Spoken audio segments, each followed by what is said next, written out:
accident. I didn't get to get involved, so. If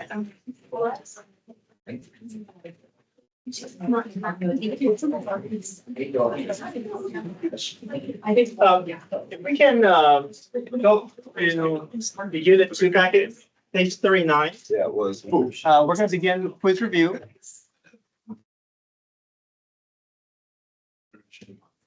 Both our defenses. We had a good defense. Your defense. Like, was how I go. Eagles did not do good. Maybe chill. Spit on. Dak Prescott.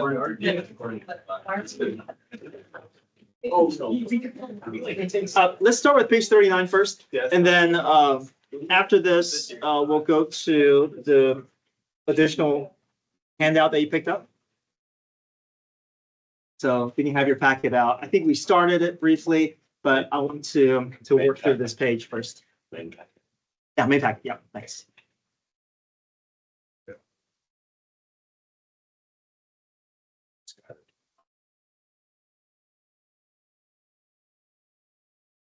Thanks for pointing. Slow.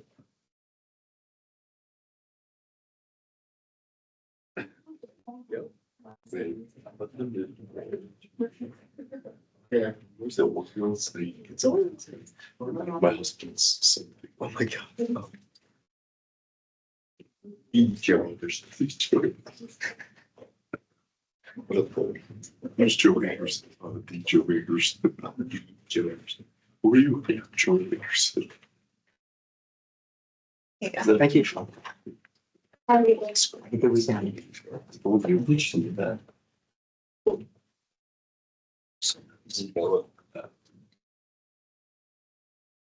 All right, so I think we started, but let me just kind of recap what we did so far. So we started with a velocity function, v of t. It says find the time when acceleration is 0. So first step is let's find acceleration, which we did. We went through power rule.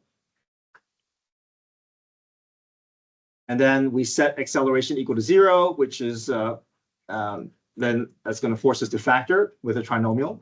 And we've got t minus 3, t minus 1.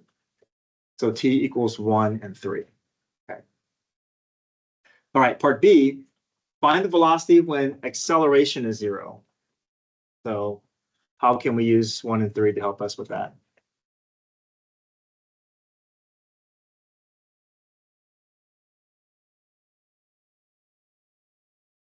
Yeah. We know when acceleration is 0, right? T equals 1 and 3. So now we can do what? Yeah, plug it back into the velocity. Yep. So we'll find v of 1. We'll find v of 3.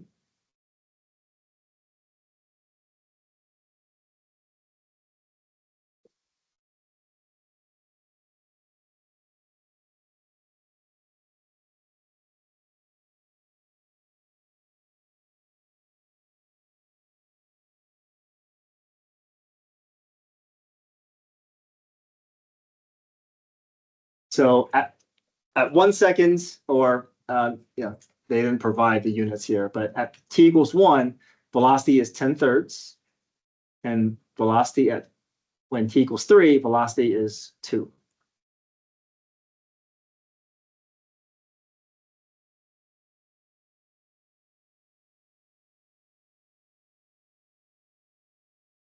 Okay, so number 2, we're going to continue with more particle motion problems. So, but any questions? One in A and B. Right. So number 2, the position function moves in a straight line x sub t. For t is, let me make it t is greater than or equal to 0. I just want to show you what that could do to the problem here. So if you can make that adjustment, t is greater than or equal to 0. When is a particle at rest? So what's our strategy there? Particle at rest means what? Velocity 0. Yeah. So good. So let's find velocity, set equal to 0, and then we can solve for t. So.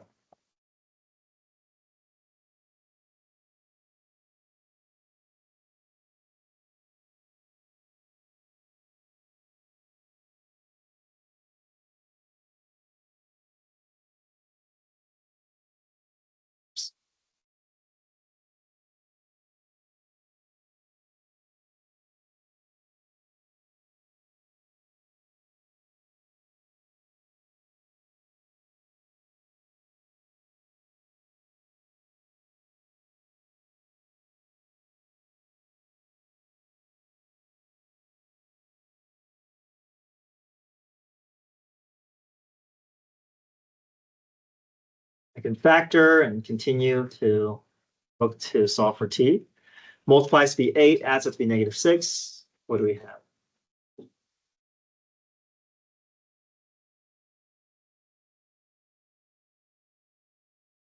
The yeah, -4, -2. Solve for t, and we have 2 and 4.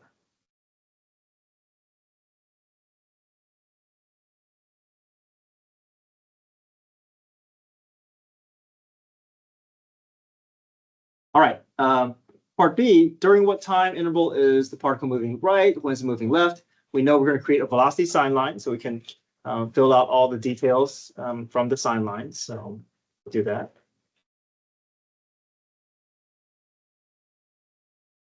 So on your number line, we're definitely going to put 2 and 4. But there's also one more number that we're going to put onto this number line.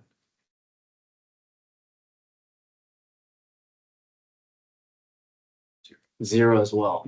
The reason why we have 0 is because this is not all real numbers anymore. There is an implied starting point, starting p-value. So we're going to have to start at 0. And so 0 is going to show up in our interval. Okay, next up, we're going to test numbers in each interval so that we can decide whether each interval is positive or negative so that we can figure out the direction of motion. So I'm going to choose numbers in each interval here. So I'll choose 1, I'll choose 3, and I'll choose 5.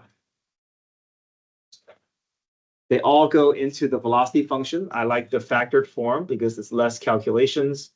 We're just gathering information about positive and negatives. So 1 and for t, what do we get? Negative times negative, which is what? Positive. Plug 3 in.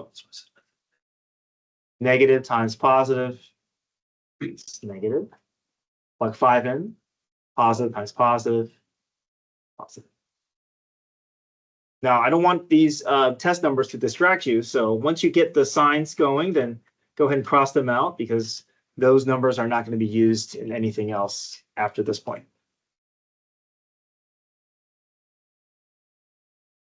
All right, so what time interval is the particle moving to the right? What would you say? 0 to 2. 0 to 2. And then union 4. Union, and then 4 to infinity. Now, there's something about 0, though.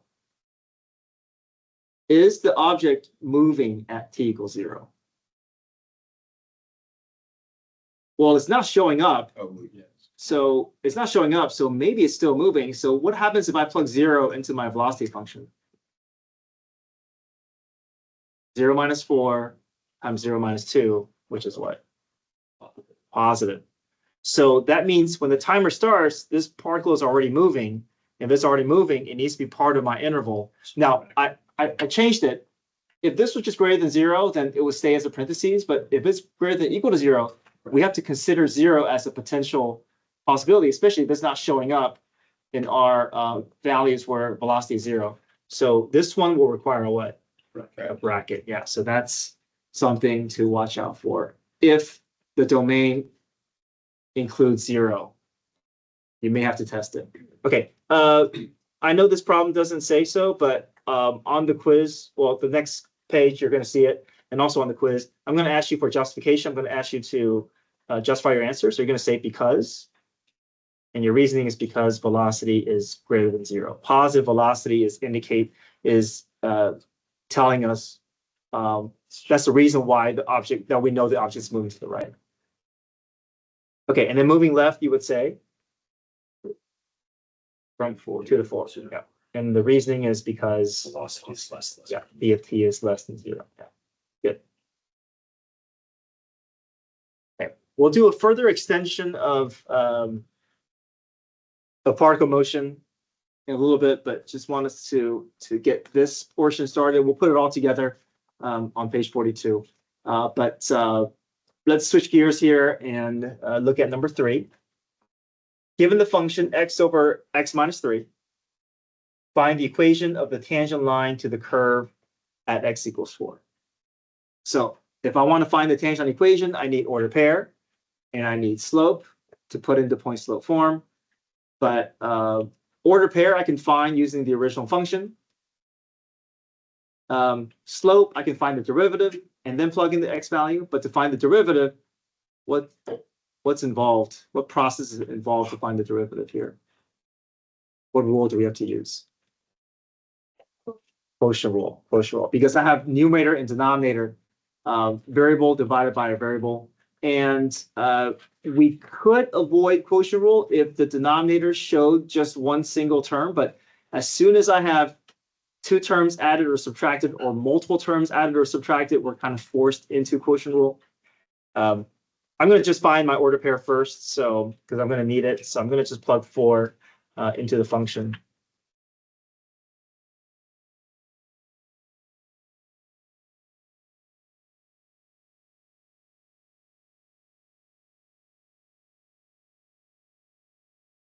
Okay, let's find f prime. So f prime, you guys said quotient rule. So let's set up what we need for quotient rule.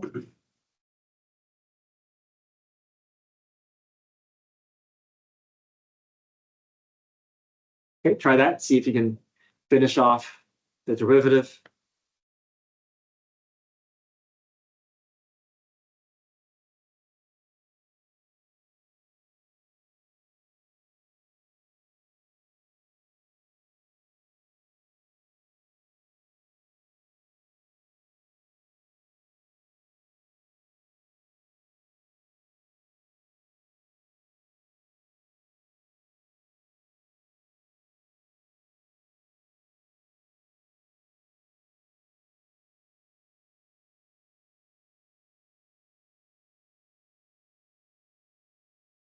Once you find your derivative, f prime g minus f g prime all over g squared. Go ahead and clean up your numerator. Again, we talked about how if you're doing quotient rule, you're usually not going to be doing any changes to your denominator. Your denominator is going to be pretty much set. It's just a numerator that you can work on. So combine my terms, do some cleanup, and then I have my f prime. Now that I have my slope formula, I can use this to find slope. So plug 4 into the derivative to get your slope. And once you have your slope and your order pair, see if you can put that all together to create your tangent line equation.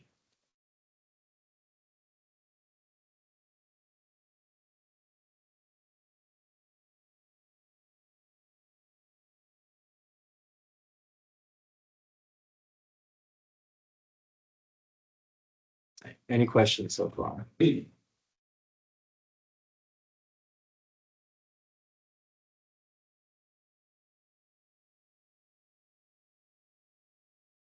So my order pair is 4, 4. We found that using the original function. My slope is -3. Now point slope.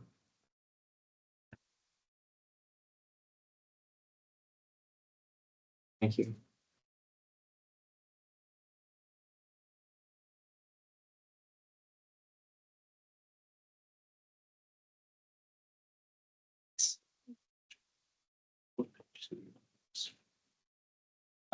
Yesterday, what did we do?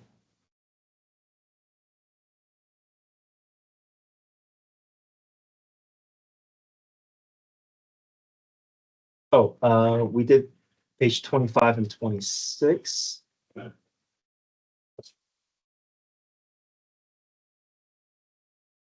we didn't have any homework. It was just classwork. All right, are we okay with part A for number 3?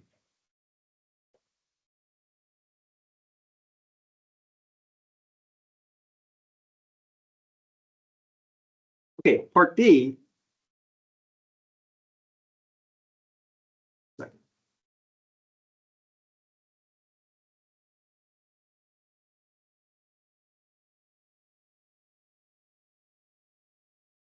So part B says, find the equation of the tangent line where the slope is equal to -3/4. Now, when we're using the derivative function, I think we're more familiar with if they give us a location and they ask us for slope, right? We know how to do that. We can plug 4 in to the derivative and get the slope. But what if they give us the slope instead? How can we find the equation of the tangent line if instead of them giving us the location, they give us a slope? What would you do in that scenario? Set it equal to there. Good. So we can work a derivative both ways. You can plug in an x and find the slope, or you can give it the slope and turn around and ask for the x. So that's what we're going to do. Here, the graph is going to experience a slope of -3/4. We just don't know where. So we're going to ask the derivative to give us that information.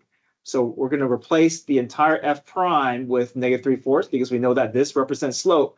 So if I can replace that variable with slope that I'm looking for, I can algebraically cross multiply and solve for x and find the location where the graph is going to experience that negative slope 3/4.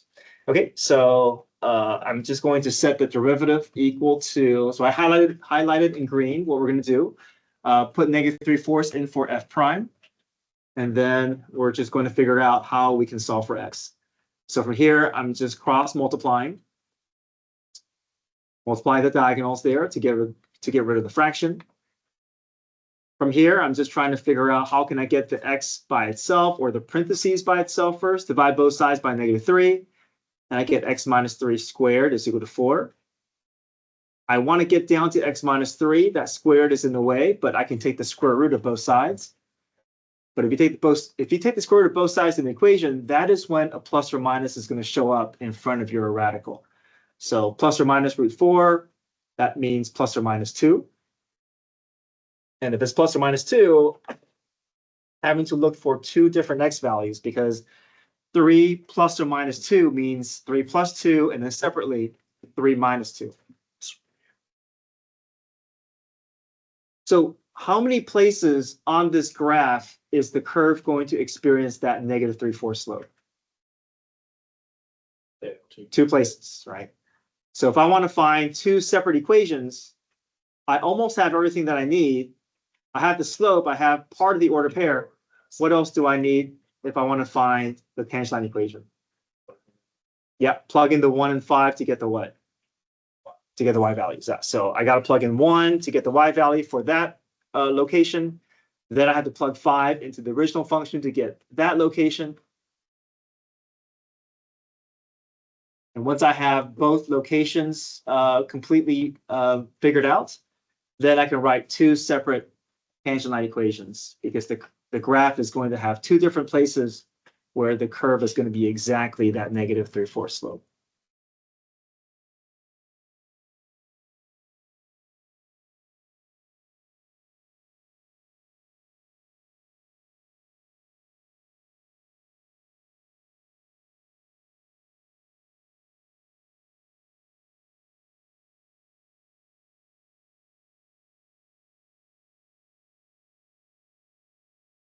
Okay, any questions with part B? Okay, look at part C. F of x equals cube root of x times 1 minus x cubed. What's one way that that we can use, or what's one way that we can approach this problem to work towards finding f prime?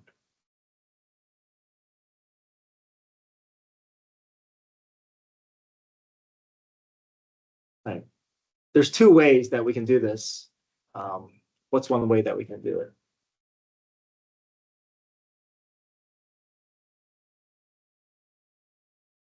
Yeah, if he distributes, then all we need is what?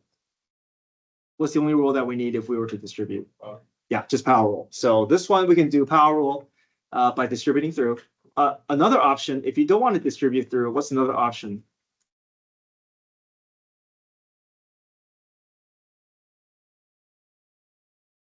We can think of those as two separate expressions.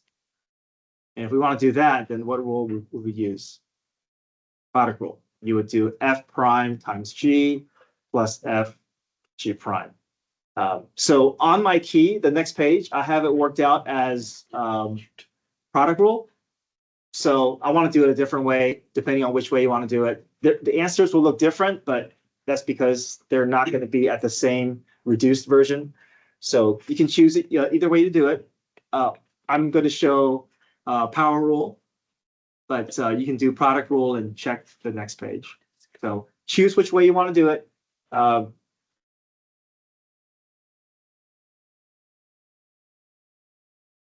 I'm going to show power rule.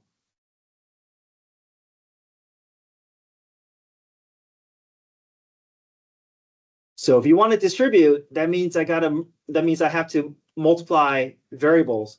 But if I want to multiply variables, I'm going to be adding exponents. So I can't do 1/3 times 1 and 1/3 times 3. I got to do 1/3 plus 1 and 1/3 plus 3, which requires common denominators.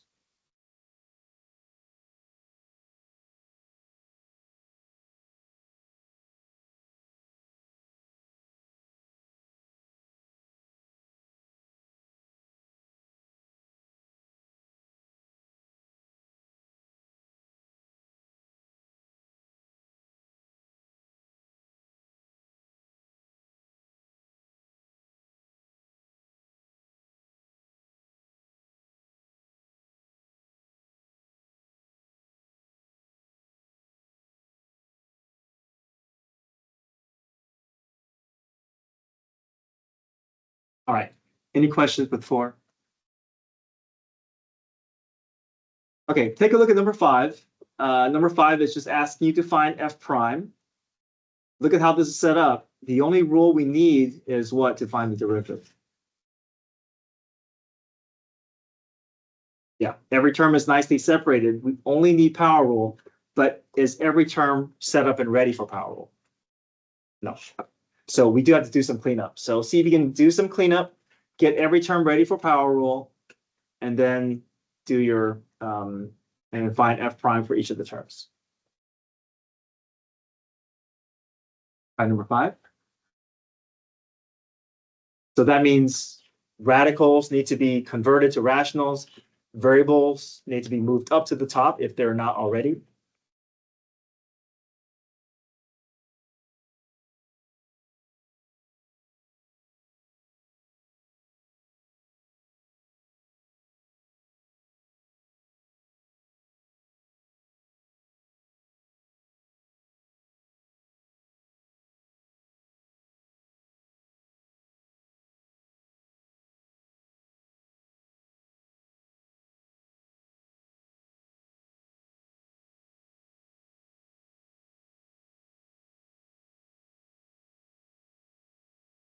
Okay, so I have the cleanup stage showing. And then once every term is ready to go, we can, next step can be f prime because we're ready to do the derivative for power rule for each term. Let me just talk about this term for a moment here. What happens to 4 pi? It's a great question. Zero. Figure it out. Why is it 0? Oh, It's a constant. Yeah, pi is not, it's a symbol, but it's not a variable. So it's just a number. So 4 times pi is still a number. So so the derivative will still be 0. Yeah.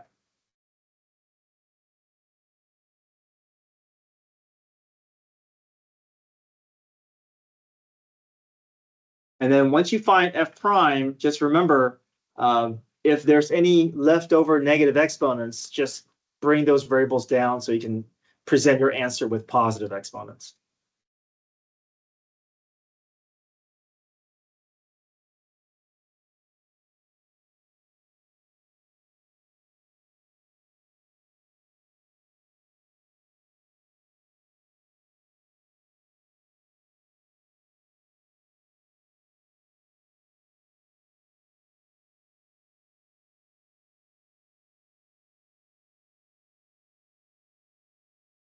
Okay, any questions? Okay, I like to do some problems from the single worksheet, a single handout that you picked up. And after we do some of that, then we'll come back and do some more particle motion. But the handout that you picked up, did everyone pick up a handout? Okay, is going to be a problem where I'm going to ask you specifically to use power rule. So you're going to see a messy fraction. But the instruction is gonna say on the, I put 4 problems, on this worksheet just for practice, but, you're just gonna see one of them on the quiz. So the instruction is gonna say, just use power rule. So no product rule, no quotient rule. I just want us to develop that skill set of handling this type of problem with only power rule. So the strategy here is we're going to expand everything out.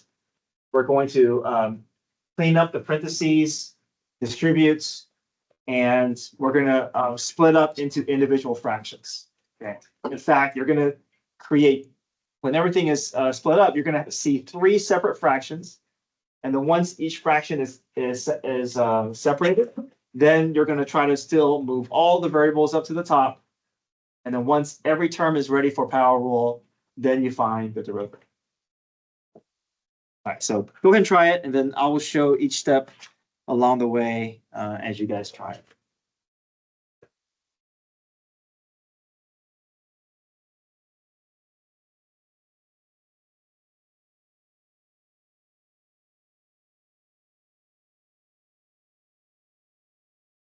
So careful with your order of operations. You want to take care of that x minus 3 squared first before you distribute that 2 root x through. So I'll put them so you can see it. But you're not going to use that. Yeah.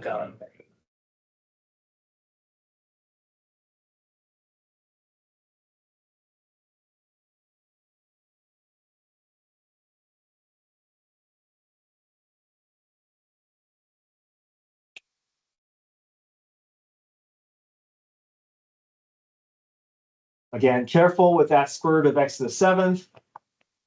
It's x to the 7/2. It's not x to the 1/7. It's not x to the 2/7.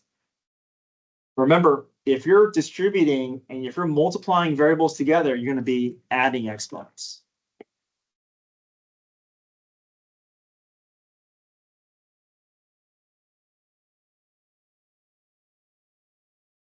And then we're going to have to, once you have your fractions separated, you're going to have to bring the variables up, which means you're going to have to divide variables, which means you're going to do what with the exponents? Subtract. All right, so most of this problem is a lot of algebraic steps. So it's mostly algebra, and only when you get to the very end are you going to do your calculus step.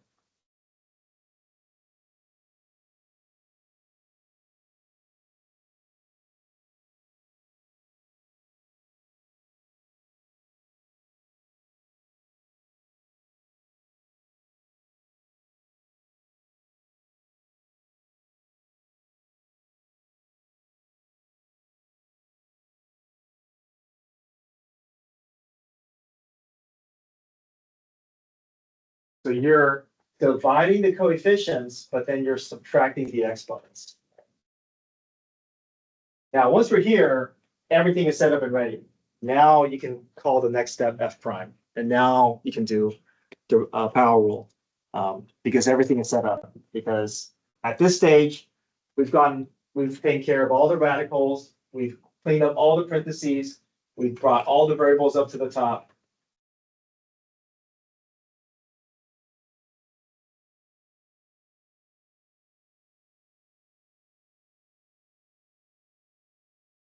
So from f to f prime, you're going to bring the exponent down, subtract 1 from the exponent. And then because f prime is still showing negative exponents, you're going to bring those variables back down as a cleaned up version of your. It's a lot.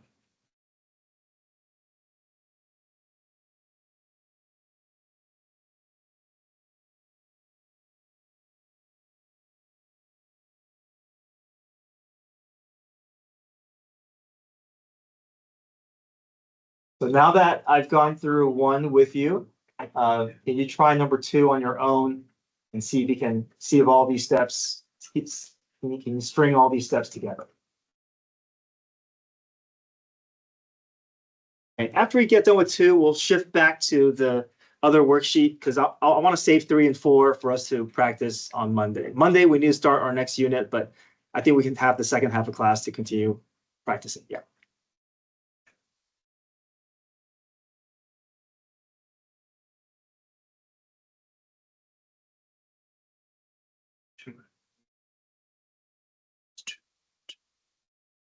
That's right. Because this is 4/2. So. Okay. Yeah. And so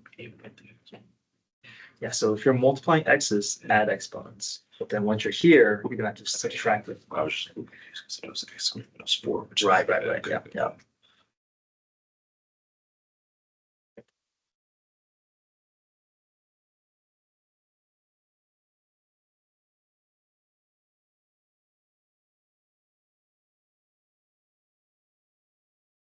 The reason why that I really want us to be able to do these types of problems without quotient rule or product rule is because um, next semester, there's also power rule for antiderivatives, and that's when we work backwards. But even when we do antiderivatives, we're going to have to get all the way up to this point the same way that we did as we're doing right now. So even though our antiderivative process will look different, our cleanup stage is going to be the same. And when we get to antiderivatives, there is no quotient rule, there is no product rule. So I want us to develop the skill set because it's going to be beneficial to us later on as well.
Okay, is anybody still working on number one?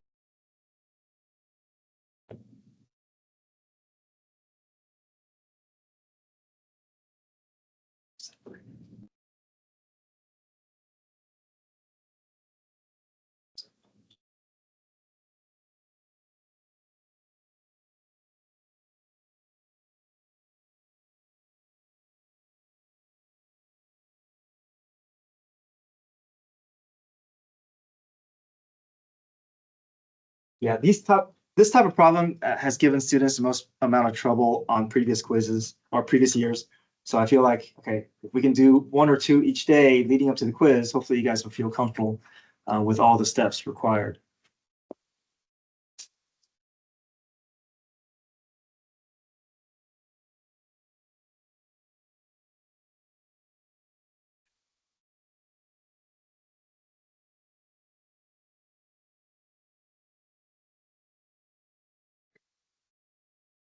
If you're okay with this, you can turn to page 42 in back to your units packet. And this page 42 is going to be an extended particle motion problem. So see if you can get started with it, and then I'll walk us through. I think you should be able to get the first few down, but page 42 is an example of what an extended quiz question could look like. So, but yeah, I'll leave this up here for another minute as you guys finish up. But if you're done, go to page 42 in your unit packet.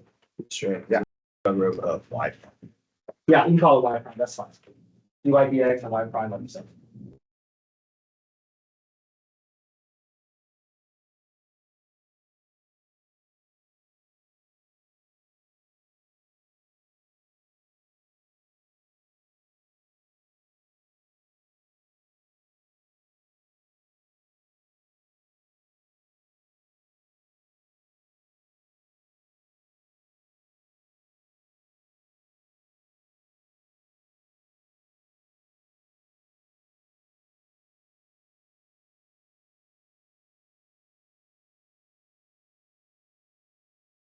Okay, page 42, read the problem.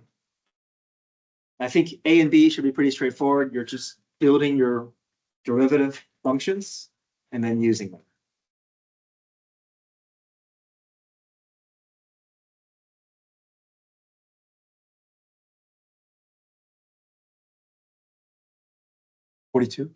Page 42, yeah. It's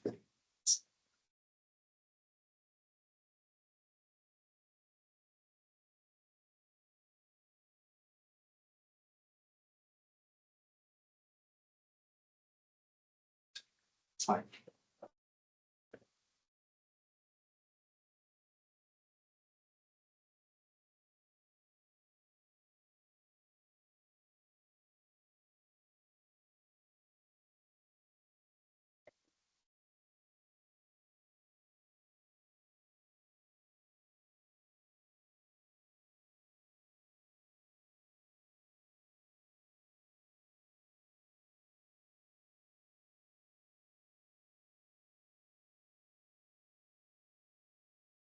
Yeah, if you said y prime, that's fine. Y prime is fine.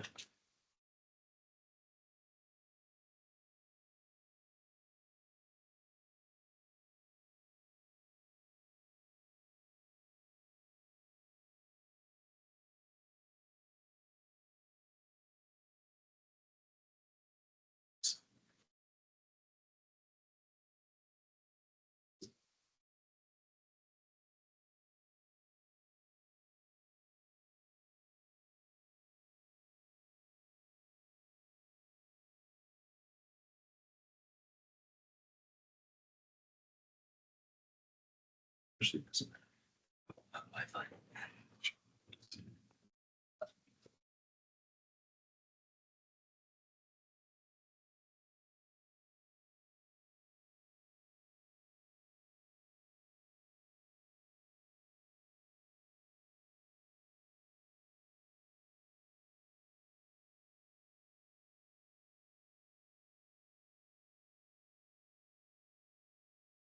So once you build your velocity and acceleration functions, B and C, you're just using them individually to find specific velocity value and specific acceleration value.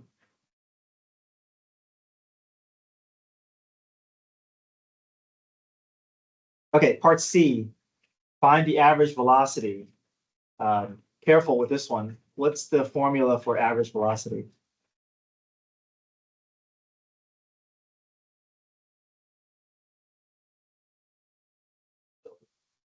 It's not acceleration. You're on the right track in the sense that you know it's not, you know it's not velocity. Oh, it's X. Yeah. Change in position over change in time. Yeah. Yeah, we're gonna use the function above it. It's the slope of the function above it that's gonna give us average velocity. So, so it's gonna be x of 8 minus x of 3 all over 8 minus 3. I know the calculation is a little large to plug in without a calculator. So on the quiz, you won't have a calculator, but the problem, the function will be easier to plug in for you to find the values. You want to do a whole bunch of number crunching on the quiz. So x of 8 minus x of 3 divided by 8 minus 3. So we're just basically taking two order pairs at the function level and just find the slope between them.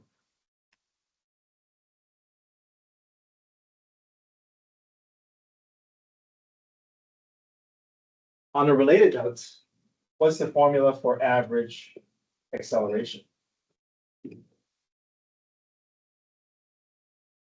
Change of velocity. You got change of velocity over the change of time.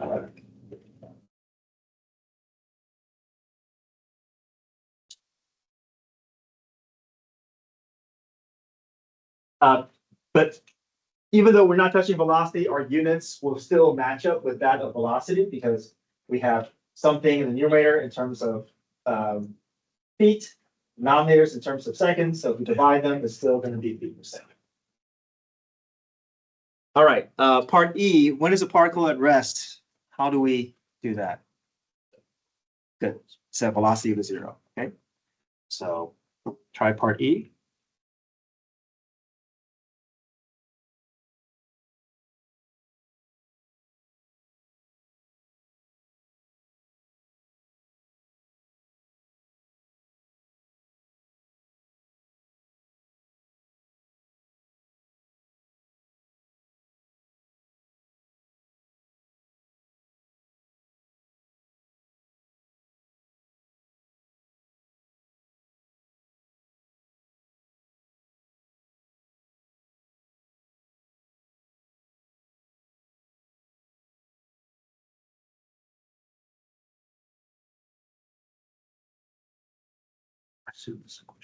Yeah, you said that he was. Okay.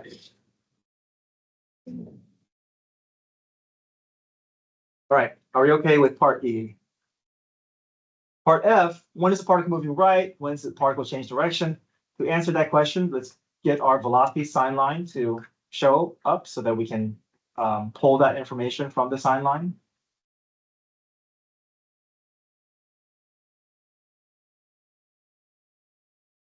So the sign line, I'm going to include 1 and 5, but I also need to include what? 0. Not because it's a critical point, but because it's an implied starting for our problem, because the problem indicates e greater than or equal to 0. So from here, you're going to choose numbers in each subinterval, plug it into the factored form of your velocity function. I think this is the easiest one to plug in without a calculator and just get the sign that you want to fill each interval. And then once you get your plus and minuses to show up, go ahead and cross off your test numbers so you're not getting distracted by them when you create your future interval.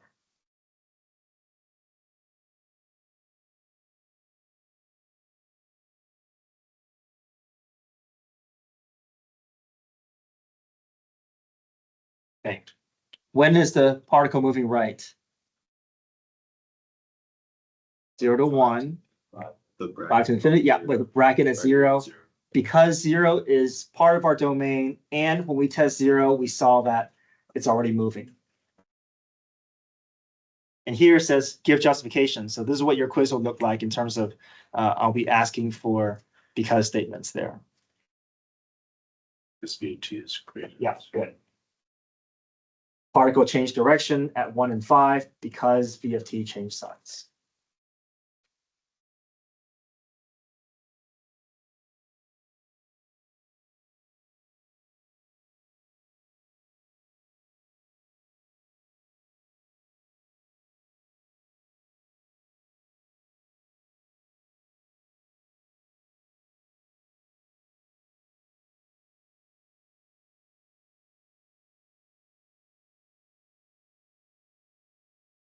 Okay, good so far. Two things that I haven't, these next two I haven't really gone over in detail, so I want to go over them now. It says, what is the displacement of this object, of this particle from 2 to 6? The formula for displacement is simply your final position minus initial position. You're not going to touch your velocity function. It is simply the location of the 2 points, and then you're just subtracting it. Sometimes you may end up with a negative number, and that's okay. If you end up with a negative number, that just means you end up to the left of where you started. So if we're going from 2 to 6, then it's always going to be x of my final location minus the position of my initial location. So I know the numbers are a little messy to plug in, but again, on the quiz, it'll be easier to plug in since the numbers will be smaller. So x of 6 ends up being negative 25, x of 2 being negative 5. So that means this object is going to end up, this particle is going to be at negative 25 on the number line. And then it's going to start off at negative 5 and it's going to end up at negative 25. So we subtract it, we get negative 20 feet. So that negative 20 feet just means that between 2 and 6, he's going to end up 20 feet to the left of where he started.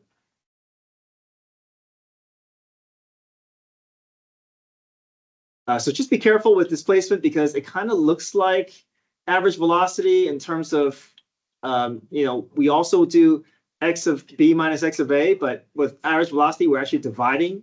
It's a slope, but displacement is just change in position. There's no divided by time.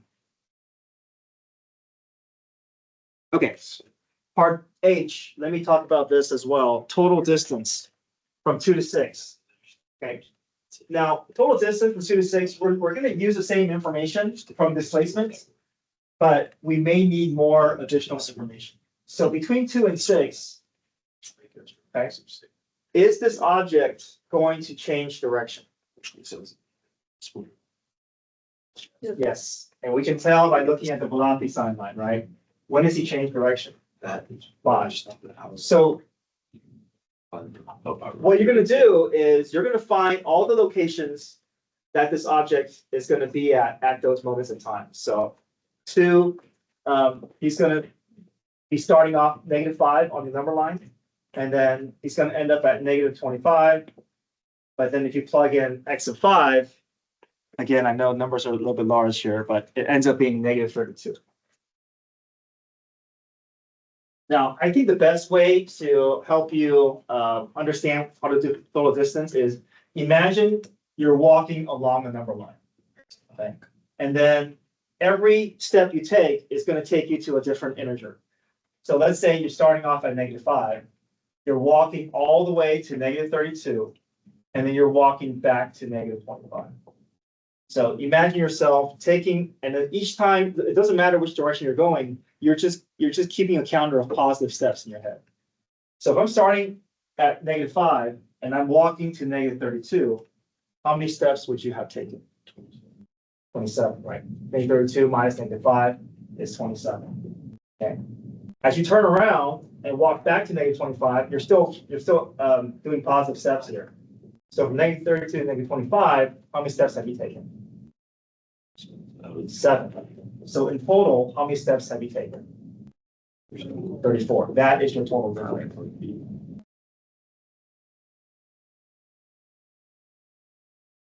I think that's the best way to do it. I think some students, they see this, they want to add all the numbers together. That's not going to get you your answer. It's like visually put them on a number line and imagine yourself walking the steps and counting your steps. Where did we plug in? I'm sorry? Where we get the Oh, five? x of 5, you'll have to plug that 5 back into the position function. Where did we just pick 5? Okay, right, Oh, yeah. right. So the reason that we choose 5 is because that's where he's actually turning around and walking back. Is also because it's in between 2 and 6. No, not, Like, yes, why- it's why between not 2 and 6, and it's a place where he changes direction. Okay. So we don't test 3, we don't test 4, because he's still walking in the same direction between 2 and 5. You gotta look like steps. Looking at it. Oh, it's. I think it's you got accept. Yeah, you're walking from here to here, Okay. and then walking from here to. Or JP. Yeah, JP. Okay, guys, real quick, let me finish up I and J here. For I, is the speed increasing or decreasing at t equals 4? How do we determine increasing or decreasing speed? Yeah, compare signs. Compare signs between what? Velocity and acceleration. If they're both showing the same signs, that means speed is what? Speed is increasing, yeah. Yeah, so if they're both positive, speed is increasing. If they're both negative, speed is increasing. But if one is positive and the other is negative, then speed is decreasing. Okay, so in this case, because velocity is because velocity is negative and acceleration is positive, my speed is going to be decreasing. All right, let me show the key real quick. And then for part J, is velocity increasing or decreasing? This is not talking about velocity here. This is talking about what? Acceleration. And because acceleration is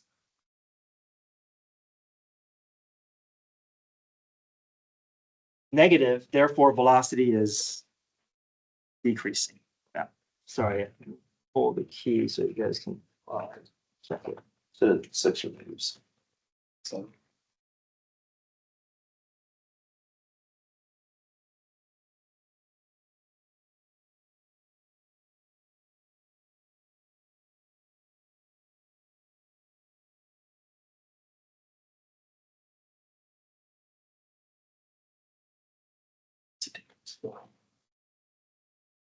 Okay, your homework is to finish up page 41.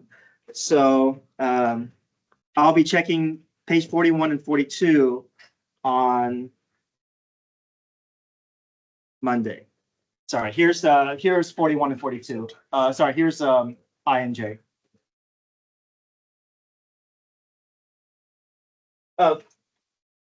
Your quiz is on Tuesday.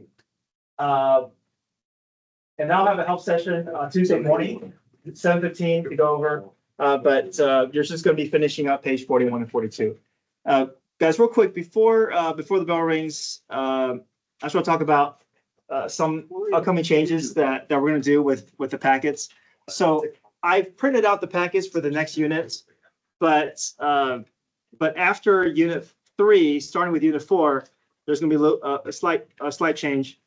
Teachers, well, we've been asked to find ways to limit the amount of paper that we use, and so the idea that I have for my class is starting again. This is going to start with unit 4, not with unit 3. I've already printed out the package for unit 3, but starting with unit 4, I'm just going to print out a class copy of the notes packet. Okay, and so each day you'll grab the notes packet, and then you'll have to put your work on a separate sheet. So you'll bring a notebook and put on a separate sheet. I do have digital versions of my notes packet, so if you want to print out your own version, you can feel free to do that. But if you don't print it out, you'll just use my class copy. Okay. Now, test review and quiz reviews, I'm still going to print those out for you, but it's just a notes packet. I just want to print out a class copy. That way, every class can use it, and I can limit the amount of paper that I use. And then for homework, I'll ask you if it's going from the notes packet that you're going to write down the problem and the answer, and you can access all that from the website because you can't take the class set home. Okay. Not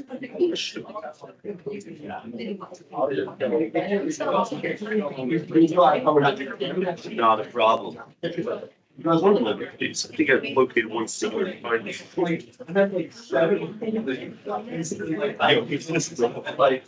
I didn't know.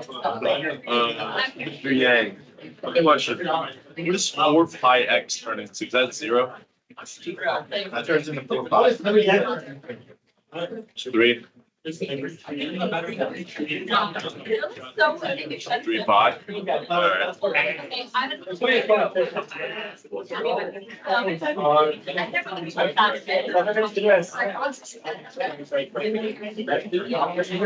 Square turn. 5? I mean, 6 pi. Because you multiply the 3 by 2. That's not a version. Oh, so is it just going to be Sept? 0? Oh.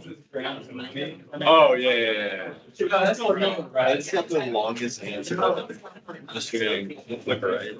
Okay, hold on. Let me flip it around. It's got the longest answer of all time. Probably. I'm the greatest. I'm not afraid to take a stand. I think you forgot to take it. Everybody, come take my hand. I'm the greatest. Look at that answer. Wait, I did it without the key. No bear. Yo, if we had Mike, goes through. Yeah, but you lost. It's so good. Cowboys, what happened? How did you lose nothing points? You seen that guy? What happened? Yes. Is it that way? You already said it. That was crazy. What'd you say? I think I looked at one scene. Yeah,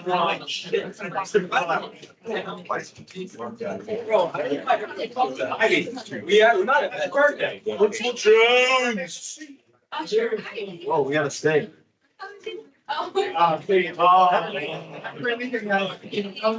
Nice to. We got. Have a good weekend, Mr. Thank you. Have a good weekend. Appreciate it. How you doing? Friday. Joe. Game tonight. What are you gonna do? Going to the Cambridge first game. Okay. Make sure you call the ruckus. Don't cause a ruckus, yeah. If you knew where somebody else is. Sure, yeah. When it works, it's say, it's a no call. Have a great birthday weekend. Thank you.